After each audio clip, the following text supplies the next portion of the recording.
Good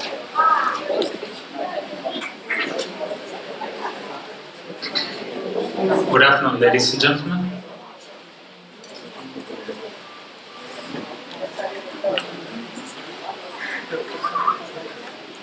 I would like to request all of you to settle down.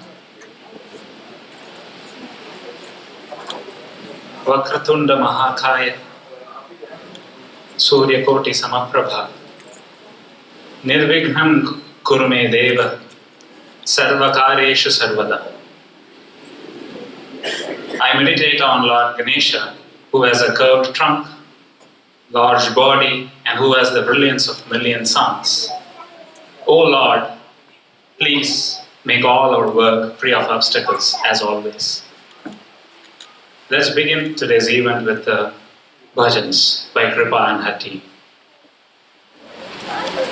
Jayalambhodara Pahiman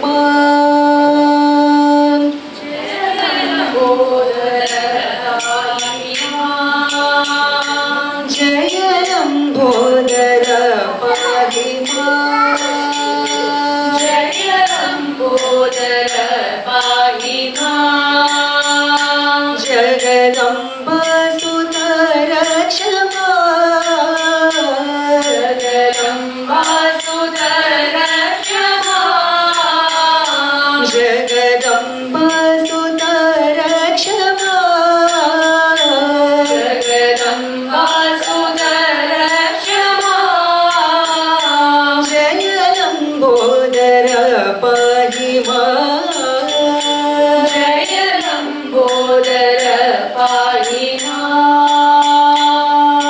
Sharanagara Kshama Sharanagara Kshama Sharanagara Kshama Sharanagara Kshama He Karunanidhe Pahiman He Karunanidhe Pahiman He Karunanidhe Pahiman He Karunanidhe Pahiman Shri Gananath Samrakshama Shri Gananath Samrakshama Shri Gananath Samrakshama Shri Gananath Samrakshama Nij Bhakti Mudam Dehi Ma Nij Bhakti Mudam Dehi Ma Nij Bhakti Mudam Dehi Ma Nij Bhakti Mudam Dehi Ma Jayalambhodara Pahiman Jayalambhodara Pahiman Jagadamba Sudara Kshama Jagadamba Sudara Kshama Jayalambhodara Pahiman Jayalambhodara Pahiman Sharanagara Kshama Sharanagara Kshama He Karunanidhe Pahiman He Karunanidhe Pahiman Shri Gananath Samrakshama Shri Gananath Samrakshama Nij Bhakti Mudam Dehi Ma Nij Bhakti Mudam Dehi Ma Nij Bhakti Mudam Dehi Ma Nij Bhakti Mudam Dehi Ma Jayalambhodara Pahiman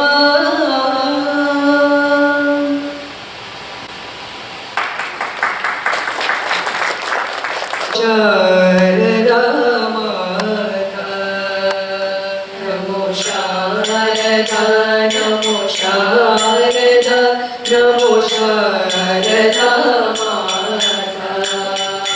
Namo Sharada, Namo Sharada, Namo Sharada Mata. Namo Sharada, Namo Sharada, Namo Sharada Mata. He Vidya Buddhi Pradayini, He Vidya Buddhi Pradayini, He Vidya Buddhi Pradayini, He Vidya Buddhi Pradayini, Mavina Pustakadarini, Mavina Pustakadarini, Mavina Pustakadarini, Mavina Pustakadarini, Bhavavanjani Manoranjani, Bhavavanjani Manoranjani, Bhavavanjani Manoranjani, Bhavavanjani Manoranjani, Satya Sai Ishwari Mata, Satya Sai Ishwari Mata, Satya Sai Ishwari Mata, Satya Sai Ishwari Mata, Satya Sai Ishwari, Satya Sai Ishwari, Satya Sai Ishwari Mata, Satya Sai Ishwari, Satya Sai Ishwari, Satya Sai Ishwari Mata, Sai Ishwari Mata, Satya Sai Ishwari Mata, Satya Sai Ishwari Mata, Satya Sai Ishwari Mata. Namo Sharada, Namo Sharada, Namo Sharada Mata. Namo Sharada, Namo Sharada, Namo Sharada Mata.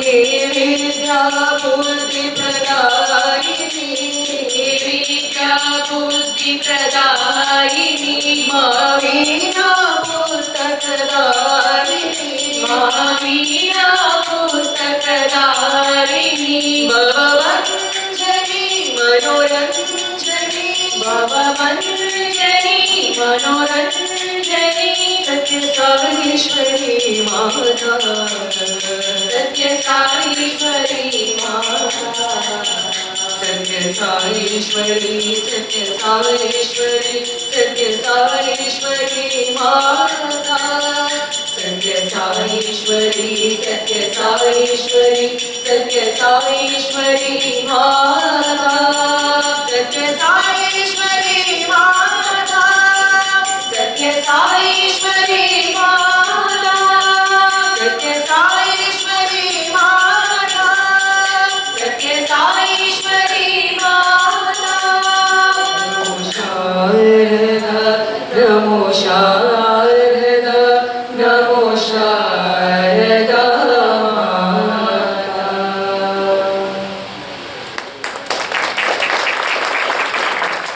Albi OMC. Indeed, it is an immense pleasure to be hosting this event, and I'm thankful for Rajan for giving me this opportunity to be in front of you today. I hope you all are having a good day and geared up for the spring break. On behalf of the entire team here, I would like to extend a warm welcome to all of you and express our sincere appreciation for being with us today. Believe me, you made the right choice. We feel extremely honored by all your august presence. Our special warm welcome to our chief guests, Dr. Jacques Fusson and Dr. Pamela Winfield.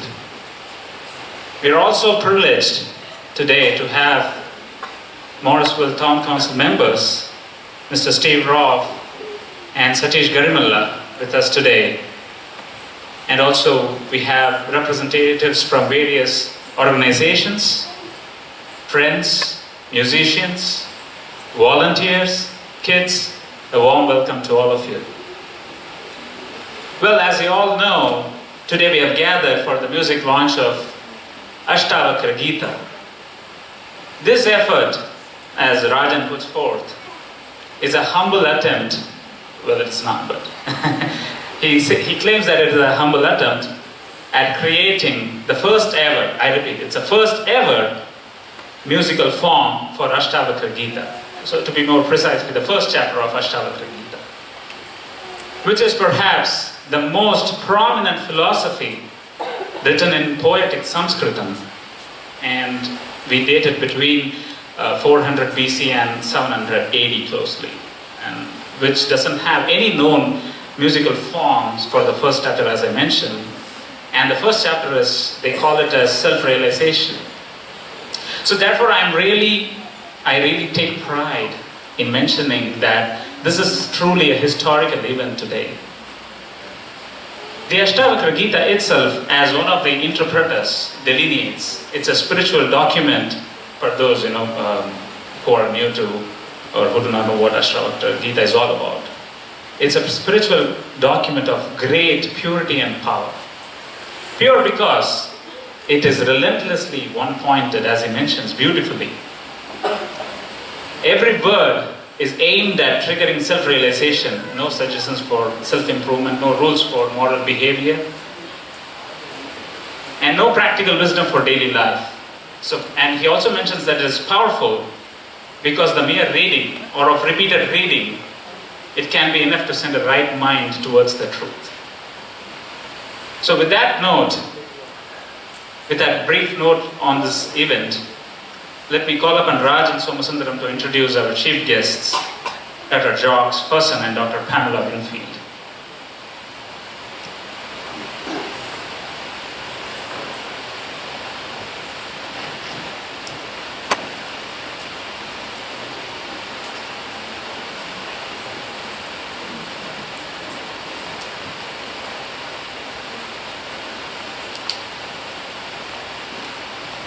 Very happy to see our chief guests here, and thanks for all of you to come here, and council members, thank you for your presence. Let me just take a couple of minutes and introduce our chief guests here. In the religious study circle, I can proudly say Jacques and Pam do not need any introduction. They are a celebrity couple that have dedicated their life for the cause of research in philosophy. And I'm fortunate to know them for the last 5 years, I guess. 5 years. And every conversation I have with them is a learning for me. There are so many things that they know of, and I sometimes used to joke, Jacques, is there something that you do not know? Just a quick introduction. Dr. Jacques Fusson is teaching at the Burlington School right now. Earlier, he was a visiting faculty at Duke University and Wake Forest. So you can read what is there, but what is stunning for me is that a couple of years back, when I was having a conversation with him, I was actually reading a story on King Wilbur. And I didn't know who that person is until I read that story. But when I was talking to Jacques, he was asking, what are you reading now? I told him that I'm reading a story about Ken Wilbur. And then he went on and talked about Ken Wilbur, what is he, and what are his inspirations, and what are the things that he is doing. And he was talking about Neo Vedanta and so on. And I thought, I do not even know this person. I do not even know what he did. But there seems to be a complete history behind that person, and Jacques is already aware of that. He doesn't even have to Google. He himself is like a Google. Anything that's related to spirituality, he is like a walking encyclopedia. You can just go and talk to him for hours and hours. And he is my big idea guy. I can just go to him and talk about any other big idea that's happening here. He will have hours and hours of things to talk about. And the other thing is, he talks about all those things in such an interesting way that it sounds like an entertainment. That's not really a rare thing, normally when people talk about philosophical things and other things, that doesn't sound like entertainment, but Jacques and Pam, they have the rare ability of making anything as an entertainment, even if it's about philosophy. Let me also introduce Pam. Pam is an associate professor of religious studies at Elon University, and her book, Icons and Iconoclasm in Japanese Buddhism, has been awarded the winner in the Southeastern Conference of the Association of Asian Studies. And I think recently there was another book that has been released, and that's called Zen and Material Culture. And Pam presented her research at the 18th World Congress of International Association of Buddhist Studies. So we are honored to have such guests who are experts and who have dedicated their life for philosophy. Thank you very much for taking time and coming over here.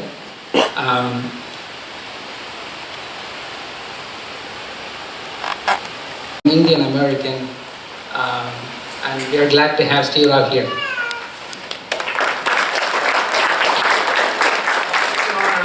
I want to thank all of you for being here. I want to thank, first of all, I want to thank my colleague, Councilmember Garamella, for being here with me. He's the true first Indian American elected who was born and brought up in India, and I'm very proud to serve with him. He's doing a great job for the town of Morrisville.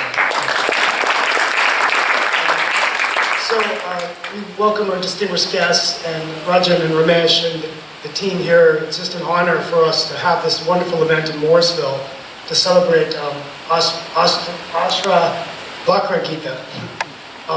And my thoughts are that this whole concept of connecting all life with nature, that strong connection that we have, of equality, of unity, of peace, is such a very important message that we need to share with all of Morrisville, the Triangle, all of North Carolina.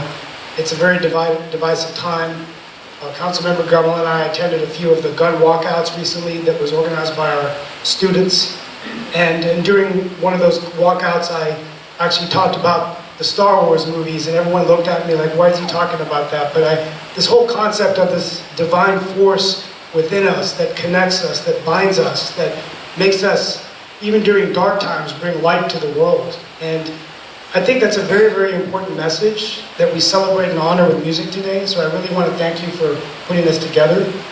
And to close out, just recently, during one of our council meetings, Councilmember Garamella and I were discussing with our council the great diversity we have in Morrisville and the Triangle. And Satish brought up a very good point that really hadn't been brought up before, is how important it is to share this kind of diversity with everybody. And so he and I were taking it upon ourselves to spread the word of this wonderful organization and the kinds of things you're doing. And this whole notion of peace and unity, we want to share with everybody in Morrisville, everybody in the Triangle. And over the next few years, he and I are going to work together to try to build more of that kind of international community where we can learn from all cultures in Morrisville. And we are one of the most diverse towns in North Carolina. So on that note, on behalf of our mayor and our council, we just want to thank you for being here in Morrisville. And I want to thank you for taking the time, and I want to thank all the wonderful performers. And we're just honored to be graced here to be your guests. And thank you very much. So we're on. Welcome to Morrisville. Thank you, Steve. Thanks a lot.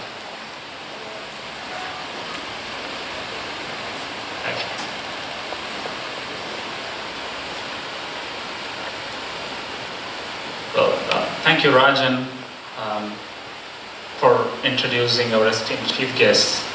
It is indeed a blessing and a privilege to have both of you here today with us. Shubham karoti kalyanam arogyam dhanasampadaha shatru buddhi vinashaya deepa jyotir namostute. I fold my hands before the light that brings prosperity, auspiciousness, good health, abundance of wealth, and destruction of darkness, by destruction of which one attains higher levels of knowledge and wisdom. Light is a universal symbol of truth, knowledge, and understanding. It acts as a guide, keeping us from stumbling in the dark. Knowledge removes ignorance, just as light removes darkness. With those thoughts in our minds, may I call upon our chief guests on the stage to inaugurate this beautiful event by lighting the divine lamp. May I also request Ramesh and Rajan to accompany them.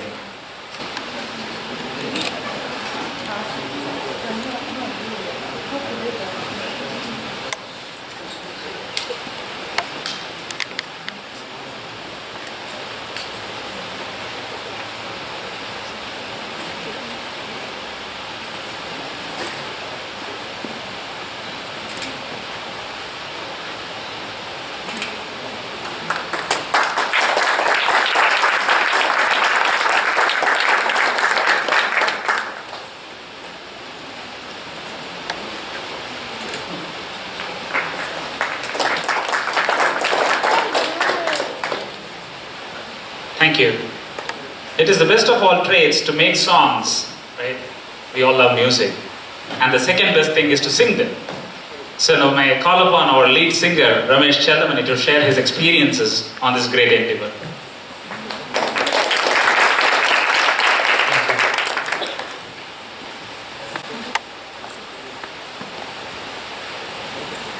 Thanks for the opportunity, and thanks for being here to encourage all of us at this event. I'd like to start by saying, I will not end this by saying last but not least, I'd like to thank my friends and family. So you guys make this happen. You guys create the environment which influence our thought, and thoughts are what define us. So it's all of you here together, the energy that you bring together, that has made this event possible, that has made the music possible, everything possible. So I do feel that we are all connected at some level, and I'd like just to talk about a few words. A friend of mine, he forwarded a video a few weeks back. A simple topic. It says how we are all connected. It does not go into philosophy. It talks about science, and it points out to three aspects in that video which highlight how we are all connected at a level. Yeah. The first one he talks about is heart. The heart pumps blood throughout the body, and there is a iron atom in the hemoglobin that is crucial in carrying the oxygen all through our bodies, right? And this iron molecule, the only way the iron can form is through a supernova, when the stars explode. So we all have iron molecules in our blood that makes us live, and that takes oxygen all through our body. So that way we are connected through the heart. Second, it talks about breath. The air we breathe, the oxygen that we breathe. 3 billion years ago, the earth did not have, it had 0.05% of oxygen in the atmosphere. This small blue-green algae in the ocean invented the process that took carbon dioxide in and converted into oxygen. It took 2 billion years for that blue-green algae to saturate the atmosphere with oxygen, and that has fostered all the life that we see around us. So the breath that we take in and breathe out, it's because of this small blue-green algae that came into existence 3 billion years ago. So that is number 2, heart, right? So we are connected in the breath because of the breath we take, which has been fostered by the blue-green algae. Number 3, he talks about the mind. How the mind progresses through different generations. They talk about an example where piano was invented in 1700s, and since that time, when you look at a virtuoso or somebody who's learned piano, playing the piano, and look at the brain waves, you can see pathways in the brain that have gotten highlighted, or new pathways that have been created because of the repeated playing of the instrument. So prior to 1700, before the piano was invented, those pathways were not there. So after 1700, going forward, these new pathways have been created.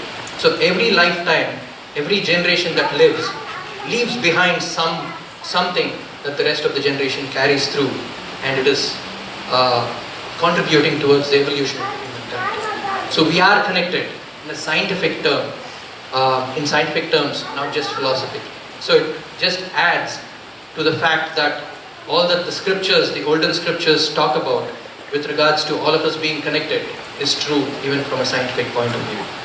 So those three things I wanted to highlight, and then talk about Ashtavakra Gita. I'm very honored to have worked with Rajan. When he called me and asked me if I can be a part of it, the first thought that came through my mind was gratitude. Then the apprehension if I would be able to contribute to his expectations. I think it has turned out to be a very fruitful journey for me. The effort itself was a mammoth effort.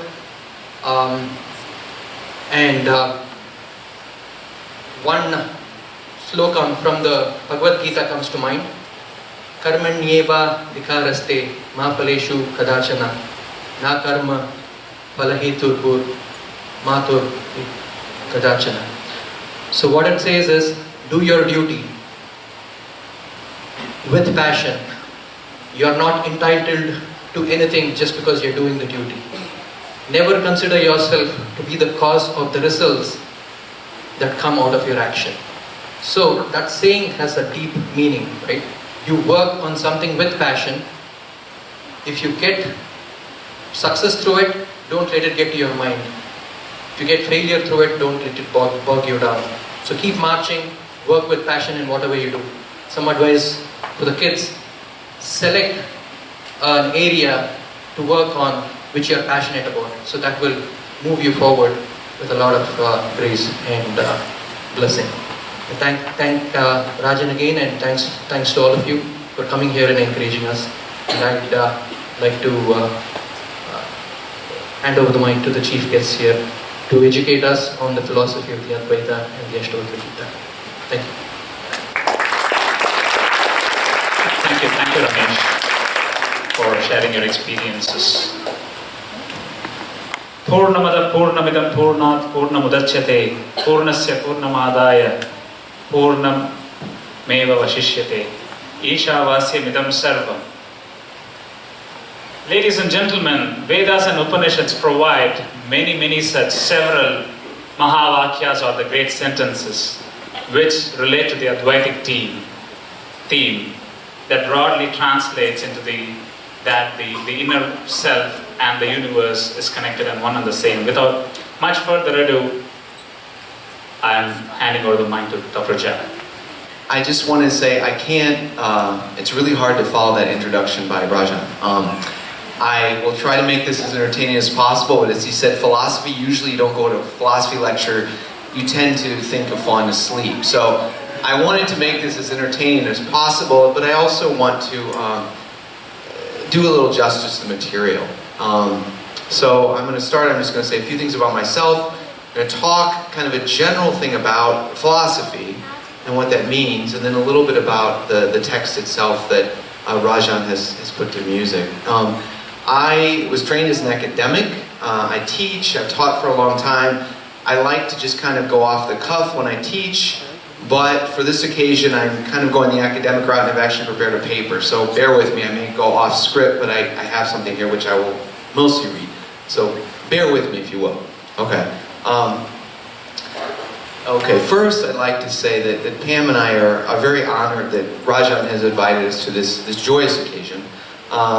As those of you who know him are aware, Rajan is a man of both boundless talents and boundless energy. Not only is he an accomplished IT professional, but also a musician and a composer. Both of us feel blessed that we've had the fortune to know Rajan and his family for these past 5 or so years, and we continue to be amazed by all that he does. While I was flattered that Rajan has asked us to present, I must admit to facing a rather daunting challenge. While Pam and I have both studied Indian thought and spent time in various parts of Asia, India, Nepal, our specific area of expertise is actually Japan. However, Rajan insisted, and we have agreed to accept the challenge. He is a hard man to refuse, as those of you that know him. And we decided to play to our respective strengths and go at it like this. As I said, I will present some initial comments on philosophy, and Pamela will conclude with some reflections on music and its relationship to spiritual awakening. Our specific concern here is not to present a detailed overview of Indian thought or Advaita Vedanta, but rather to provide some preliminary observations in order to provide an entry point into Rajan's glorious music, which is the reason why we are all here. Okay, so philosophy. Since I cannot claim to be an expert on classical Indian thought, there it is. Okay, I am not going to try. I will not attempt to go through all the complex combinations and permutations of Indian thought. How many of you are familiar or have studied kind of classical Indian thought in detail? Okay, so you're familiar with all of the pramanas, the arguments, the genealogies, the lineages. I mean, it's incredibly complex. I'm not going to do that right now. Rather, I'm going to present to you in as brief a fashion as possible one way of making sense of philosophy in general and of the Ashtavakra Gita in particular, and hope that it will be of some use to you. To oversimplify a bit, when you're talking about philosophy, there are two general ways to think about it. What I call an inside-out approach and an outside-in approach. We're all familiar with what I'm calling the outside-in approach. This approach starts with material objects that are out there, enter into your consciousness and help you make sense of the world. The inside-out approach, by contrast, starts with the mind within, with consciousness itself, and recognizes that our senses sometimes mirror but sometimes distort the things that are out there.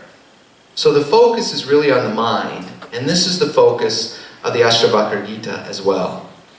More specifically, in terms of the more familiar outside-in approach, when you want to know something or to discover something new, what do you do? Well, if you're like me, you Google something, right? I actually do use Google. I'm not a walking Google encyclopedia. I'd like to be, but I'm not. So you Google something. Or perhaps you try to figure it out on your own. You make something. I often try to make inventions with my sons. Sometimes they work well, sometimes they don't always work out, as when my son wanted me to make him a jetpack with liquid nitrogen. That didn't go well. These don't always work out. However, if you're trained in the sciences, like Rajan, and you have actual skills, again like Rajan, you can be a bit more sophisticated. So, you devise a hypothesis, perhaps a program, and then you test it. By trial and error, you can arrive at correct information. This is basically taking the world that's out there, working with it to gain knowledge. Now, the job of the philosopher is to take what seems simple and obvious and make it complicated, right? Or to take what is obvious and somehow get people to question it, right? Philosophy is really good training for lawyers. I apologize for this next slide. My father was a law professor for many years. My father-in-law is a lawyer right now, so I'm glad he's not here with us today. For those of you lawyers, I'm sorry, I just kind of want to get a funny slide. But anyway, philosophers are going to try to flip this outside-in approach. The philosopher looks at this way of getting knowledge, what's called in fancy terms an epistemology, and breaks it down to its assumptions, right? The philosopher just cannot let it be and says, this whole process assumes a bunch of stuff here. Let's do this slide. Okay. What does this outside-in approach assume? At its basic level, the outside-in approach assumes there's a subject, people like you and me, that have sense organs, we get experience, and there's a mind that somehow takes it in and gets knowledge. The outside-in approach further assumes that there's a world of things or objects out there that exist independently, separately from the thinking self, right? From me. There's things that are out there, and we experience them. Things somehow exist out there and then come into our minds. And that's why I'm calling it the outside-in approach.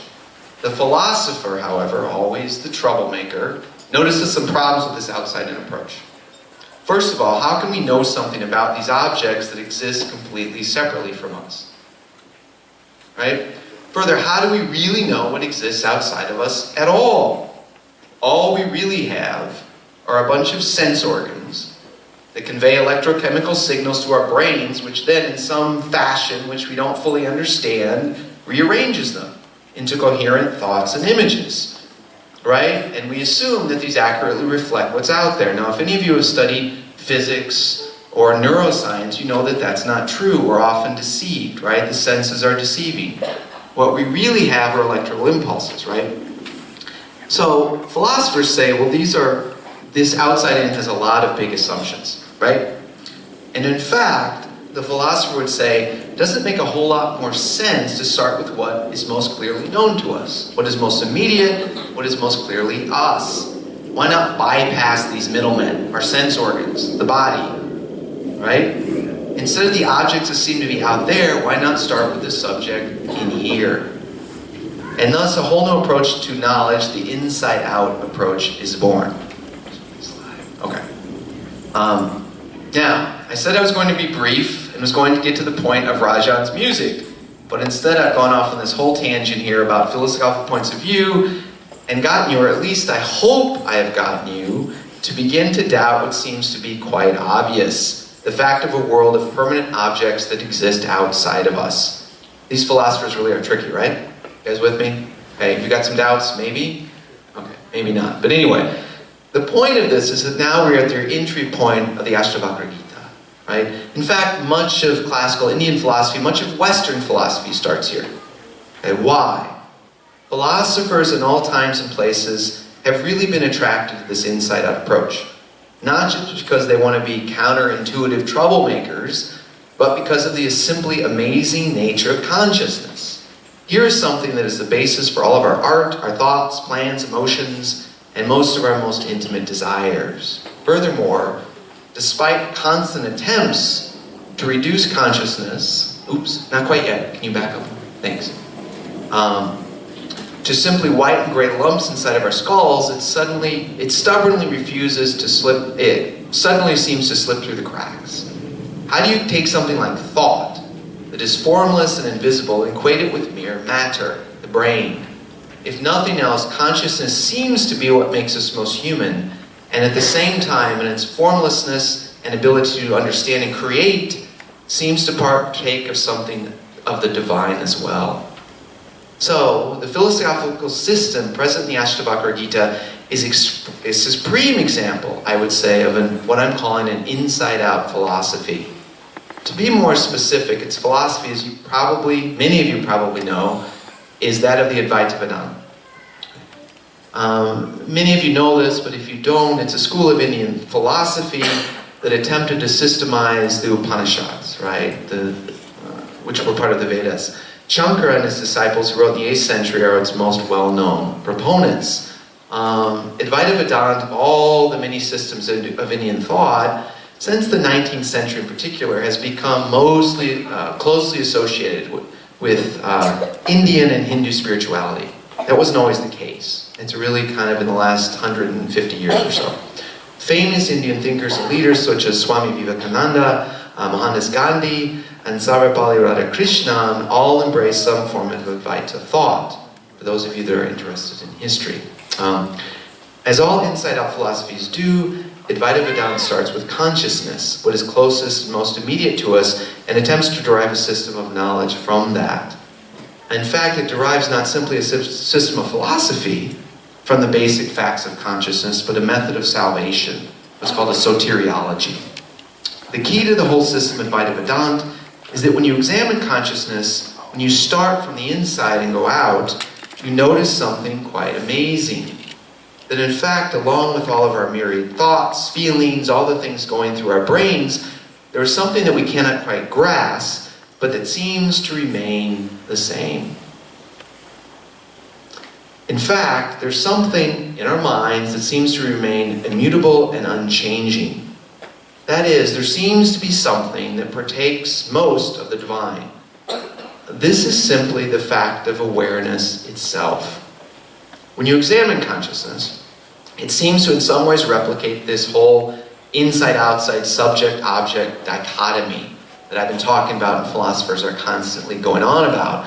There are thoughts, the contents in our minds. However, there is also something that is aware of these thoughts.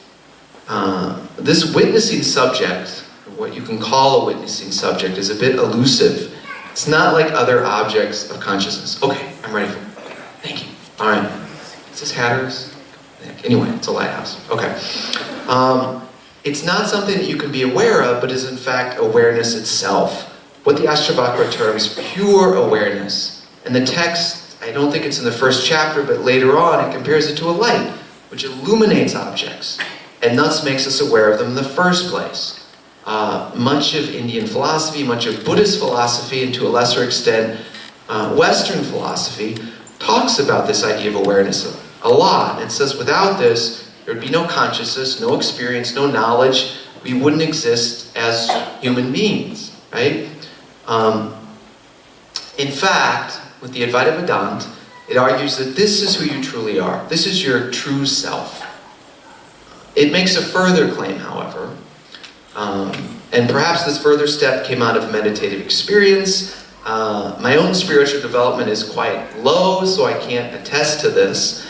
But in any case, the claim is that once you identify with pure awareness, the sense of the individual, that I'm separate from everybody else, this whole idea of unity, which we talked about, this sense of the individual self drops off, right?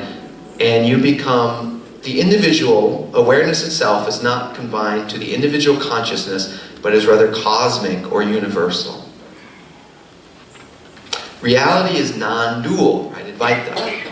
At an ultimate level, there's no difference between who you really are, your true self, often classically referred to as Atman, and the ultimate ground of the universe, often referred to as Brahman. Appearances to the contrary, Brahman is in fact immutable, unchanging, undifferentiated, uncreated, and blissful. That was a mouthful. Okay. As the Ashtavakra states, the self is one, still, free, and perfect. Without action, clinging, or desire, and is also unbound joy. Salvation is found through knowing and realizing this primordial identification, something that is right there within us, but of which most of us remain quite ignorant. To quote the text again, if you think you are free, you are free. If you think you are bound, you are bound. You are what you think. Right? It's pretty amazing. I mean, I think it's difficult to get to, but I think the idea is incredibly powerful. So, back to our original inquiry, what of the world that we experience out there, right? We seem to have come a long way from our initial starting point. Did I do something? Wait, no, not yet. I'm sorry. Can you back up a little bit? Yeah, stay right there. Thank you. Okay. The world of our everyday practical experience, the world of the outside in philosophy. That lawyer-philosopher seems to have turned reality on its head, or at least inside out. While one could perhaps go along with the idea that the self is pure awareness, and that there is something unique and special about that fact, it seems a bit much to claim that the world of everyday experience is simply an illusion, right? The world of Maya. The Ashtavakra Gita and Advaita Vedanta do not deny that the world we experience has real effects, but do insist that the differences between subject and object, between you and I, between this and that, are ultimately not real. Right? That blew my mind when I was 18 and in Nepal and I was learning about these things. But in any case, it still does. The frequent analogy is that of the waves on an ocean. Thank you. Okay. Regardless of whether you completely go with these arguments, its focus on awareness and the bliss that can result from a greater identification with it has now become a commonplace in our culture. Right? Okay, mindfulness.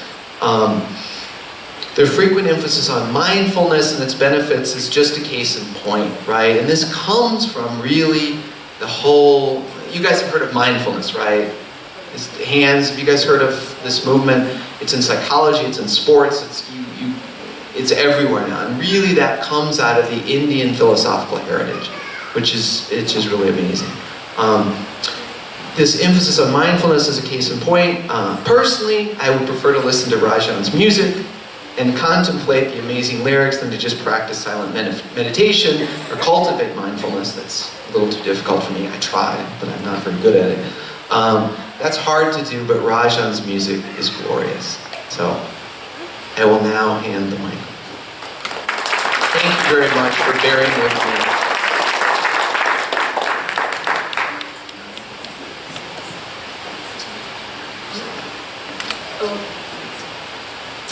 Hello, good afternoon. Thank you so much for having us. This is quite a privilege and honor to be here today. I'm going to be much briefer than my husband, I promise. But thanks, babe, that was great. Okay, so I just would like to add a few remarks on the Ashtavakra Gita and maybe to consider the emancipatory or the liberatory potential of music, especially in the Indian tradition. So let's go back to the text, right? That's what we always tell our students, go back to the text. So the Ashtavakra Gita takes the form of a dialogue, right, between the king Janaka and the sage Ashtavakra. The story is that Ashtavakra, which literally means apparently 8 curves, is that right? Okay, so Ashtavakra maybe has some spinal deformities, right? He has 8 curves or something, okay? So he was born with physical deformities. When Ashtavakra approached the king to inquire about difficulties that his father had gotten into, the courtiers all begin to laugh. At which point the sage then also begins to laugh as well. And when the king asks him, what he had to laugh about, Ashtavakra replies, "It was so funny that all the court believed that the self was limited to the physical body." Aha. Realizing his advanced nature, King Janaka becomes Ashtavakra's disciple. The song of Ashtavakra, right, the Ashtavakra Gita, is an extended poem in which the sage provides spiritual advice to the king. Now, as we were listening to Rajan's composition through Ramesh's powerful rendition, one can hear echoes of the original story throughout. The higher-pitched background voices at the beginning and the end seem to us at least to reflect the laughter of the initial encounter between king and sage. I don't know if that's true or not, but that's kind of what we were going with. And while the whole piece as a whole is in this form of dialogue. The chorus, which is plaintive and beseeching, is the constant request of the king, "O master, tell me how to find detachment, wisdom, and freedom." The first verse of the text, but which Rajan has now skillfully woven throughout the extended narrative. The music is meditative but insistent, and and it's propulsive, right? In the background, the beat of the music is ever present, and for that, I think we have to applaud the tabla players. The matter at hand is a serious one, and it's not to be taken lightly. The music puts one into a meditative state, with the listener taking the part of the king, right? And listening to the vocalist as the sage guide Ashtavakra uses different strategies to lead the listener on the spiritual journey present in the text. And I understand from Rajan that there were 20 different forms that the poetry took, and you had to come up with 20 different melodies and stitch them all together and make this magnificent composition a whole, and nevertheless cohesive, which is extraordinary. So the text of the Gita reaches a peak in a couple of places, which also appear in the music. The first is when the injunction appears to know you are one, pure awareness. This occurs almost at exactly on the half point of the piece, and here the music becomes serious. The other point is about 2/3 of the way through, when the text reads, "Meditate on this, I am awareness alone, unity itself." There's an uplift with Ramesh's soaring, climbing vocals. The piece ends with the claim that the timeless, all-pervasive one exists in all life forms as a totality, with the classic analogy of the clay jar in which the space within is the same as the air without, right? So it's all one, right? Here the vocal is doubled and the piece reaches quietude and harmony, just as Atman reaches salvation in its union with Brahman. In this manner, Rajan and Ramesh's composition is an extended mantra of sorts, where sound is the vehicle to understanding, not vision as we often think of it. The creative power of sound is at the heart of all creation and all wisdom. And this made me think of actually the goddess Vaj. And here I'm showing you an image from Sita Sings the Blues. If you haven't seen it yet, it's online. It's hilarious. It's kind of a remake of the Ramayana from Sita's perspective. So little gender bit there. But anyway, here we have the goddess Vaj emerging from the primordial waters as she speaks the world into existence, right? And ever since she has spoke the world into being, her alphabet of recombinant forms, right, has continually spelled out meaning in different ways for all eternity. And this is why the most sacred texts in the Hindu tradition are all Shruti, right? It's that they're heard, right? They're heard wisdom. That indicates the eternal truth for all who can hear it. This sacred speech is authored by no one. It's anonymous, but it's applicable. It's accessible to all who have ears who can hear it. I feel that Rajan has just made it easier for us to hear it now. And for that, we thank you.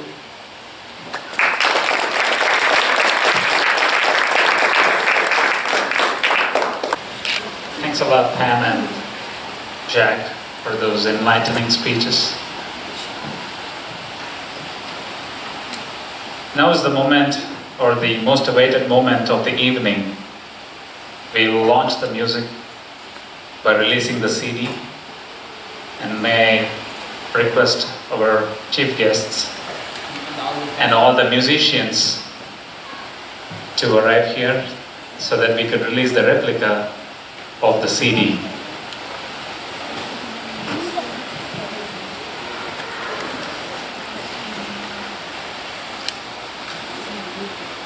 All the musicians as well who took part in this great endeavor, may I call upon everybody,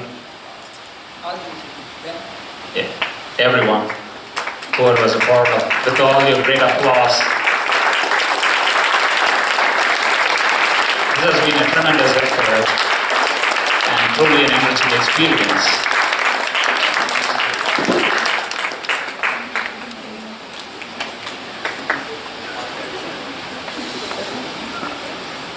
Yeah, here is our chief guest launching the music of Ashtavakra Gita, first ever musical form of Ashtavakra Gita being released today in Morrisville.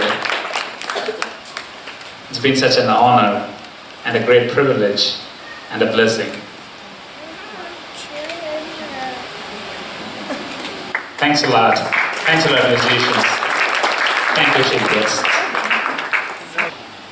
She spoke a lot about the music, which is very true, and it has been my personal experience as well.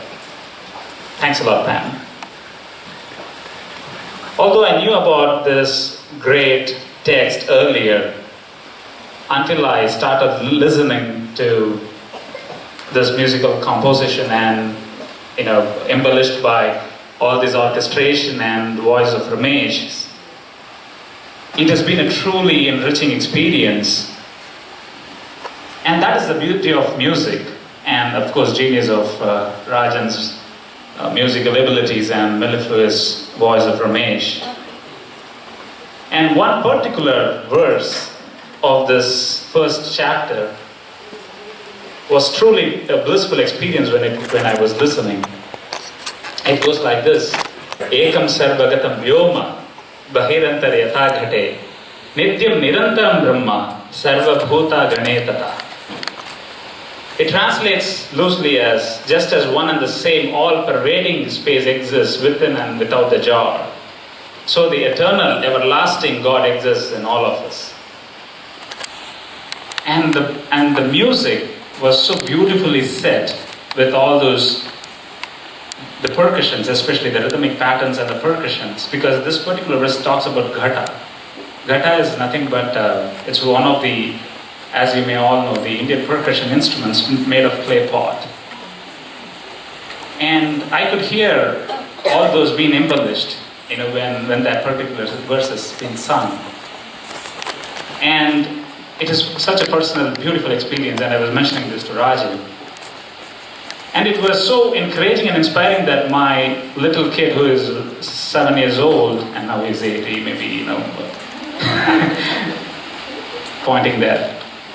He was telling me that, I should sing all these, or we should set all the other chapters to music and also Bhagavad Gita. He was so inspired by that. So that is the power of Rajan's music and I.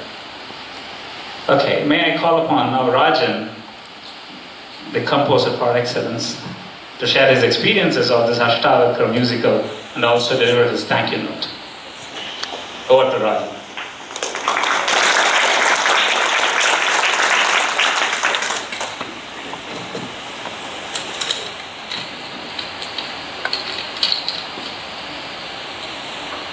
Thanks, Venkat. I just want to thank Venkat first because he is one person that whatever I compose, anytime my compositions are out, I think he doesn't do anything else. He keeps listening to my composition and then he would send me some messages which are amazing. For example, like the one that he mentioned, the very last line of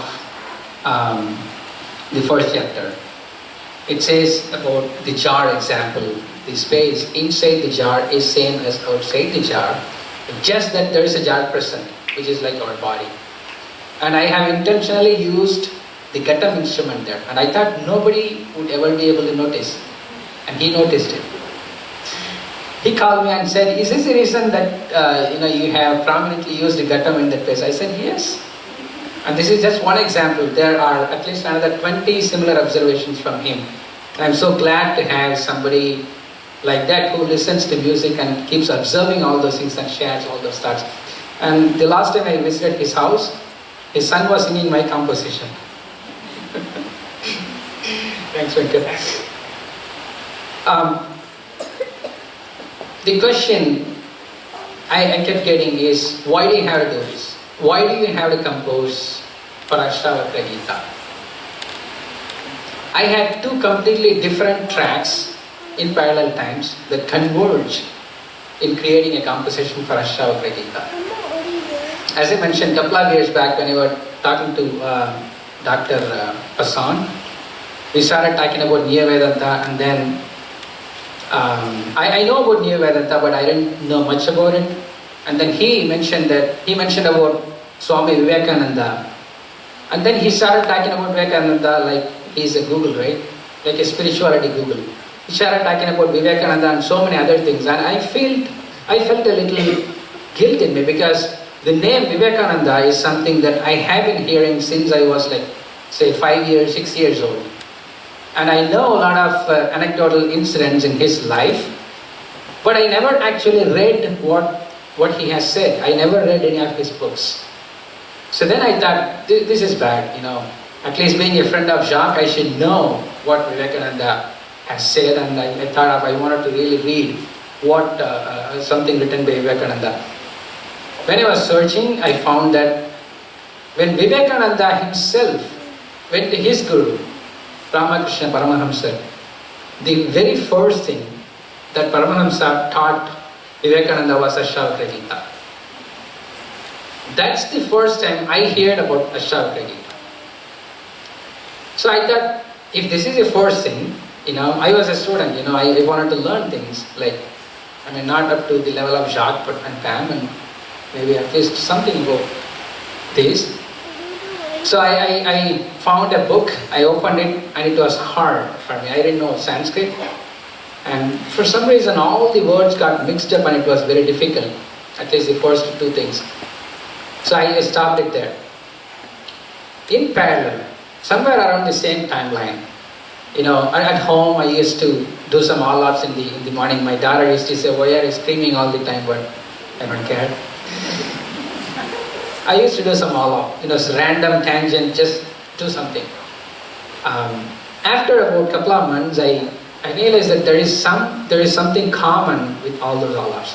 So at one day I sat down, I tried to write down those notes, and then tried to identify which raga does it belong to. And then to my surprise, I couldn't find any raga that fits into. That was very intriguing. So I started doing some research about what are the all ragas that are existing in Carnatic and in Hindustani music. About 3-4 months I was reading all the books that talk about all the available ragas. And I still couldn't find which raga matches this. Then I thought maybe this is a new raga. That's how the Raga Swadhyaya was born. And then I had so many thoughts around that raga, I had so many tunes in that raga, and I wanted to find a material for which I can compose to. Now, the other track of learning about new Vedanta and Ashtavakra Gita, and then I thought, maybe this is a thing. And then this time, I wanted to read, I wanted to understand what is there in Ashtavakra Gita. So I opened the book. I know it was hard, but there are so many different versions available as an interpretation. So I started going through each of those things. And then after like 2-3 readings, it just opened up. And I thought immediately how beautifully poetic it is. The words, how they have been combined together. It's so beautiful. And I was thinking this immensely beautiful poetry begs for a tune. So I thought, if it's already available, probably somebody would have composed it. So let me listen to the music so that, it's easy to read and easy to understand, easy to repeat it. And I kept searching. Some of my friends here, they also searched, and we couldn't find any known musical form for Ashtavakra Gita. Then I thought, okay, let's compose something for it. Now comes the challenge. As Pam mentioned, the first chapter, self-realization, has 20 slokas or paragraphs. The first paragraph, each and every line has 8 syllables or 8 words. Normally, if you look at a poetry, what happens is if it's 8 words in one line, it would have the same pattern. And it's a little easier to set a tune to. But in Ashtavakra Gita, the first line has 8, the second paragraph has 7, the third paragraph has 6, the fourth one has 10 words. And then it's so random, it's high, low, there is, apparently I couldn't find any reason why it is so.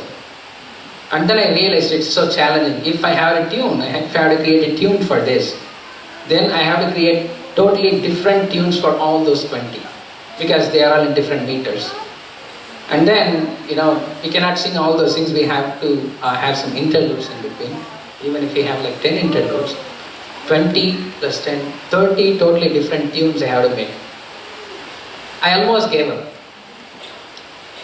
But then I thought, maybe if we keep trying, maybe someday I might be able to find it. And then my beautiful and smart wife, Sashi, she always used to teach me. So she kept teasing me that, you are saying that you are giving this up just because you can escape from me. So, surprisingly, something happened after a couple of months. I used to take one line, the first paragraph or second paragraph or something like that, and I just used to think about all the possible interpretations and read. And at one point in time, it just happened that in just like 35-40 minutes, I was able to compose a tune for all the first 10 paragraphs. It just happened in 35 minutes. And then I thought, okay, whatever happens, however long it takes, I'm not giving this up. I'm finishing for all 20. But at that time, there is another thing. As I compose, I realized something more. If you observe the composition on YouTube, if you see that, in the first 10 of the paragraphs, the composition and the poetry is very contemplative. It thinks, this is that, it could be this, it could be that. It's very contemplative. It doesn't say anything with certainty. But after the 10th paragraph, the poetry is very confident. It says, this is the thing, this is how it is. It becomes bold. So at that time, when I realized that I had already composed all 20, so I had a redo. From 11 to 12, I had a redo in such a way that the expression is not contemplative, but it is bold. That's when Pam mentioned correctly that it becomes serious. The music becomes serious at that point, because the music turns something into a certain thing. It's no more contemplative. So Ashtavakra has, I don't know who wrote this, It's attributed to Ashtavakra. So the beauty of the poetry is that it starts slowly, it starts with the contemplative mode, and then as it goes towards the 20th paragraph, it's very bold. It has no ambiguity, it has no uncertainty. I wanted that to reflect in the music. So that's how we had a beautiful, musical form for Ashtavakra Gita. And there are a couple of things where I had to intentionally change it. For example, some of the lines are so beautiful. So I'm just going to read one of those.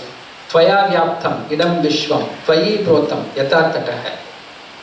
So earlier, I had a different tune for this.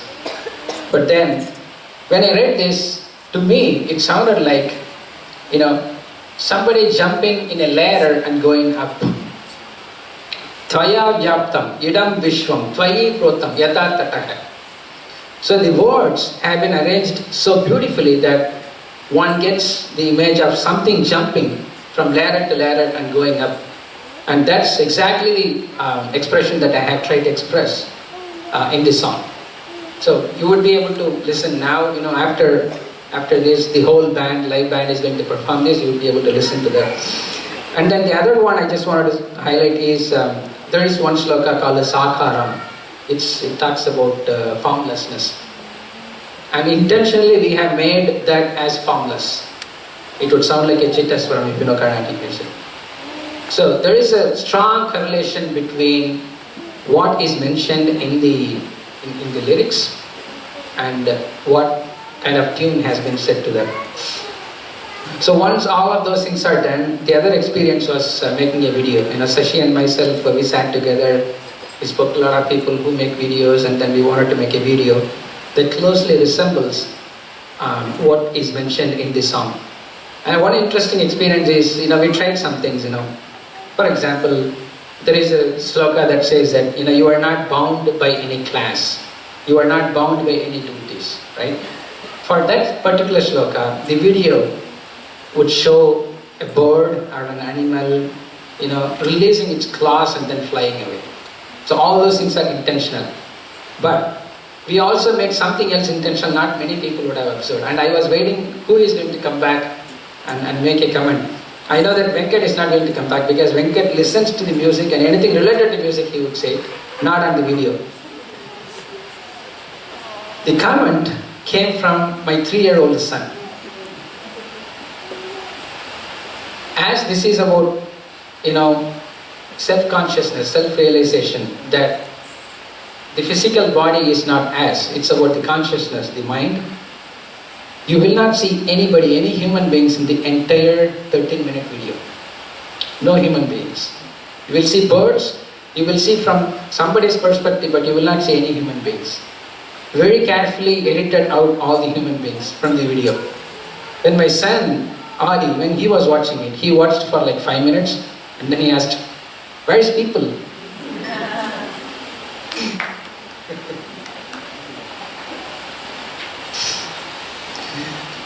I really want to thank my wife and family for letting me do this and helping me do this. I have never seen, my wife doesn't know music, and in my life I had never seen anyone who uses that to her advantage. I never realized it. She would say, she's like a binary, she would simply say whether this is good or bad, that's it. You can't talk to her, anything about it, that's it. She would say, I don't know about music, you can try to convince me, but it's not good, she would say. So till date, all my compositions have been released only after she approves it. Thank you very much. And my parents and my sister, brother-in-law, Sashi's brother, and their family. So everybody has been so encouraging. And I want to talk about Ramesh. Extremely committed. He has a great voice. That kind of commitment is something that I never expected. We initially thought about bringing a professional singer and do it, and then I was not sure because this is set to a new raga, and this is classical, every note has to be specific and the expression has to be perfectly doing justification to Ashtavakra Gita. So when Ramesh met with me and he said, whatever it takes, I'm willing to do that. And we recorded that for about 3 months. And the effort that Ramesh has put in, I would say, is almost impossible thinking back. He has put his heart and soul into this project. Sometimes he would come to my house like 6:30 in the morning, get the notes, think about all the possible ways of singing it. He would go practice it. He would come back like 9:30 in the night.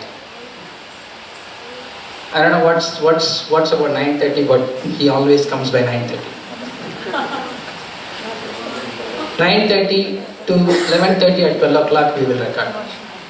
And I thought at middle of the way, I thought maybe Ramesh is going to just leave me and run away. Because I used to say, Ramesh, sing this way, sing that way, do this, do that, this has to be higher, this has to be lower, all possible things. But he was so passionate about all those things.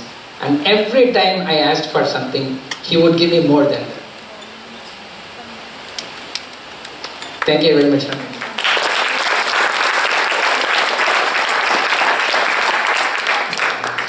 The other person I want to thank now is Kalyan. Where's Kalyan? Veena Kalyan. This has a lot of interludes because this is pan-Indian. I do not just want to use South Indian instruments. I wanted to use North Indian, South Indian. It's pan-Indian. And there are some things that I know are a little intricate. When it comes to expression, playing technically good is one thing, expression is another thing. And Kalyan was so passionate and he said, whatever it takes, let's do it. So we met the first time. The first 20 seconds of the prelude, that took about a couple of hours to take. But then Kalyan understood what is Ashtavakra Gita, he understood what is Swadhyaya. The next week we met. The entire rest of the portions were recorded in like just 30 minutes. And I was like, did something happen? He was on fire on that day. He was like, I just tell him the notes, I'm just telling him the notes in Carnatic music. And the very first thing he would listen to that, but he would play those notes exactly as I had perceived in my mind. I don't know how it happened. And I asked him how it happened. He said, after we met last week, he went back and he started practicing the Swadhyaya Raga again and again and again. And he started doing some all-up in Swadhyaya Raga again and again. And then somehow he understood what is the beauty in that raga. And that was amazing because you have something in your mind and you don't even express that. Just give the note, somebody else is able to play that. That's an amazing experience for me to record. Thank you very much.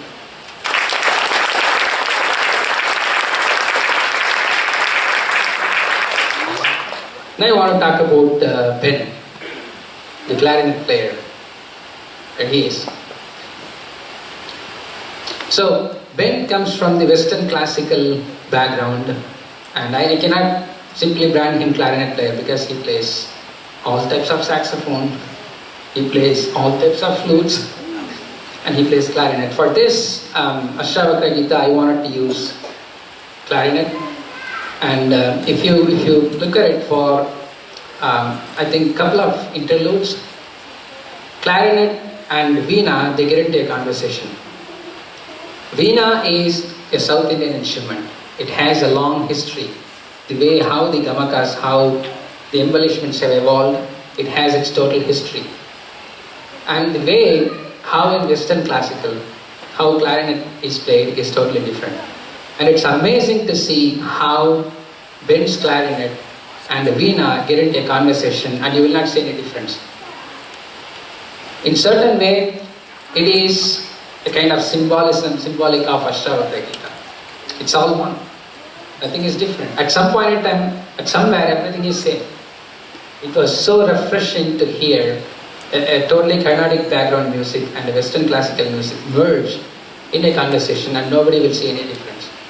And there are some hard notes in that. We had 32nd notes, 64th notes, and some crazy notes in that. And Ben, again, we recorded in couple of hours. Everything was recorded in couple of hours. We shared the notes with him. He came with his father and once with his mother, and patiently waited for a couple of hours, but just one sitting. Those kind of things we normally see only in professional players, and in Raleigh area we are so gifted with so many musicians, part-time musicians and students who are so talented that we could make a professional album using part-time musicians here. How amazing is that? Thank you very much, Ben.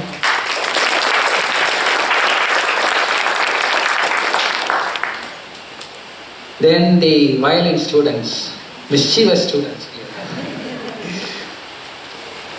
Varun, Ashwin, Renu, Danya on violin. Proudly my students. Extreme talent. The way they learn things, how quickly they grasp all the intricacies, and how quickly they play the bag. You all have a great career in music, even if it's part-time.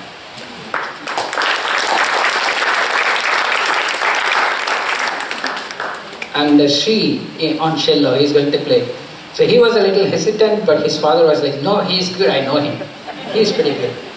And he picked up pretty well. Now, while putting this function together, of course, Ramesh is going to sing, but we wanted more people to sing, because singing and recording, you can sing for 20 seconds and then take your breath and then sing it again. But if you perform all those things, someone has to breathe, right? So Ramesh said, I want to breathe in between. So we want more people to come and sing. And then that's when Kripa came into help. She led the complete practice sessions with her friends. She brought in her friends and students, and she completely led. She never missed even one practice session. Every time we practiced. And you, some of you might have heard the bhajans she sang. She has a great voice, great grasp. She understood the composition very well, and she was also teaching to her friends. Thank you very much, Kripa.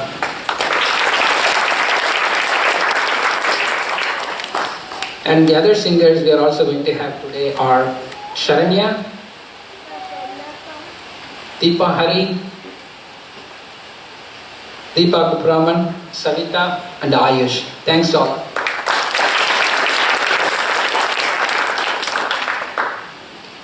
And the percussion plays a really important role in the overall composition. And we have Karthik on Mridangam and Balaji on Tabla. So, renowned musicians, they pick up very, very quickly. In fact, I was talking to Karthik, and I was a little nervous, because there are different passages that has to be played differently. Karthik said, I can do it. It's not a big deal. And on the last rehearsal that he came, he almost played whatever I had in my mind. So thanks to Karthik and Balaji. Kavin on piano. So I have been working with Kavin for the last maybe 4 or 5 years. At that time, Kavin was like this tall, and now he's like somewhere here. And similarly, his piano skill has also grown tremendously. If you know music, if you see the chords used in this composition are a little tricky. It's not standard chords, it's all a little unusual chords. And Kevin was so comfortable to play all those things, he picked up very easily. Thank you.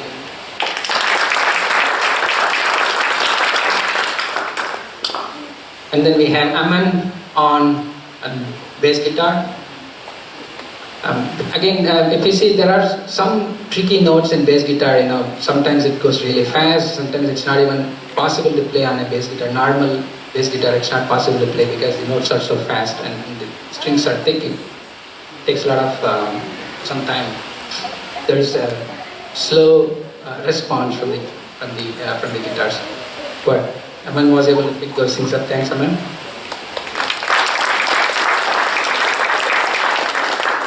I want to also thank the volunteers. You guys are my strength. When we have to put this together, the volunteers that we have today, they all came forward. They wanted to help. I didn't even ask anybody. They came forward. They said, "This is my strength. Can I do it?" For example, Bashir. Bashir is so good in videography, and he came forward and said, "Any help that you need, I'm ready to do that." Thanks, Bashir. And we have Veena for the still photography. I don't know where she is. Thank you. The stage decoration is by Mahamanikam. Again, I didn't pick or choose anything. She asked me, "What do you want?" I said, something related to music, probably some Indian accents. That's it. You see all those things on stage. Thanks, Maha. And I want to thank the other volunteers, Ravi, Mayil and Anita for making the food arrangements, Patrick and Shanmugaraj for making other arrangements as well, and Rajmohan Manikam.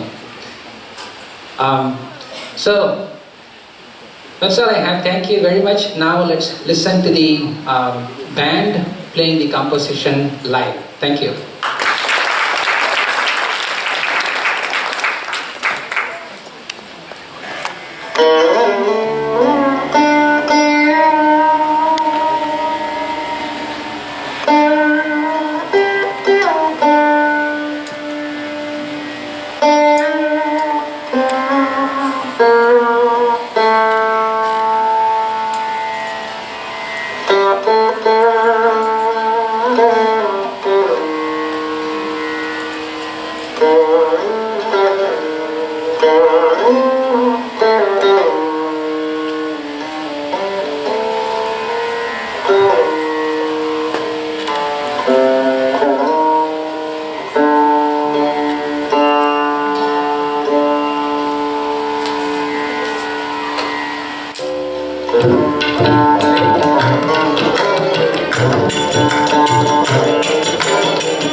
देहं प्रकृत्या चिति विश्राम्यतिष्ठसि अधुनैवा सुखी शान्ता बन्धमुक्तो भविष्यसि देहं प्रकृत्या चिति विश्राम्यतिष्ठसि अधुनैवा सुखी शान्ता बन्धमुक्तो भविष्यसि तत्त्वं विद्यादिको नाश्रमी नाक्षगोचर असंकोऽसि निराकारो विश्वसाक्षी सुखी भवानत्वं विद्यादिकवर्णो नाश्रमी नाक्षगोचर असंकोऽसि निराकारो विश्वसाक्षी सुखी भवानत्वं ज्ञानं भवानुते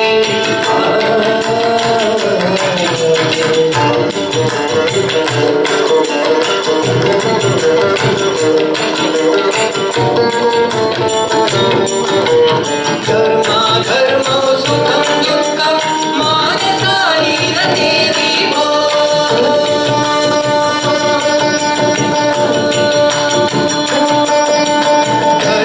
धर्मो सुखं दुःखं मानसानि न देवी भो न कर्तासि न भोक्तासि भोक्तायेवासि धर्मो सुखं दुःखं मानसानि न देवी भो न कर्तासि न भोक्तासि भोक्तायेवासि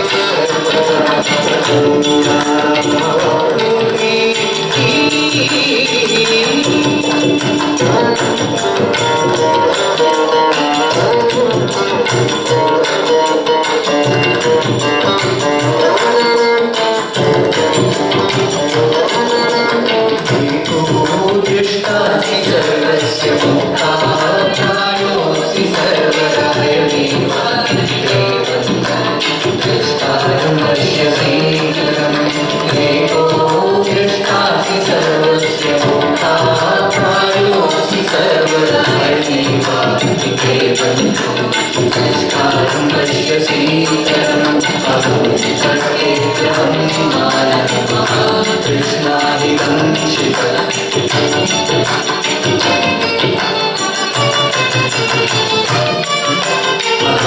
कर्तेभ्यहं मानवः कृष्णाहितं शिखाहं कर्ते विश्वासामृतं पीत्वा सुखी भव अहं कर्तेभ्यहं मानवः कृष्णाहितं शिखाहं कर्ते विश्वासामृतं पीत्वा सुखी भव अहं भवामि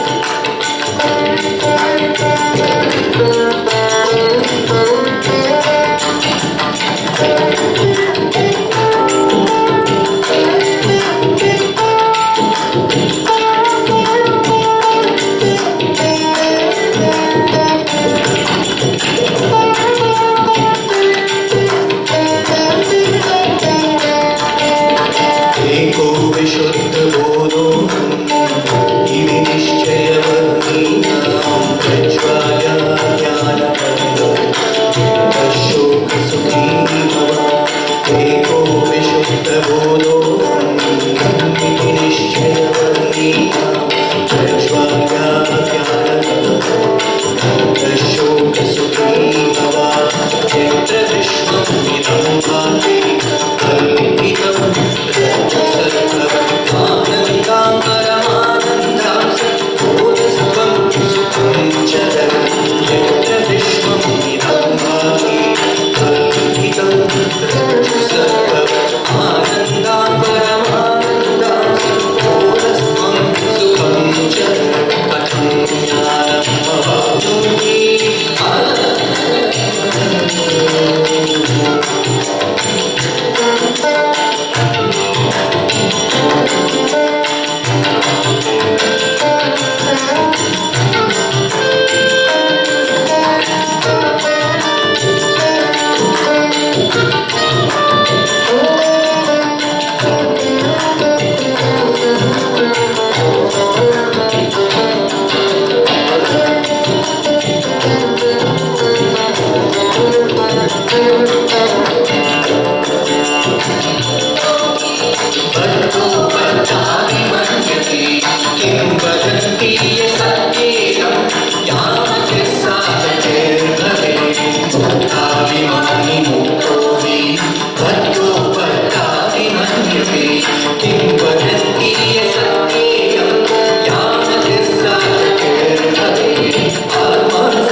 Share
Great.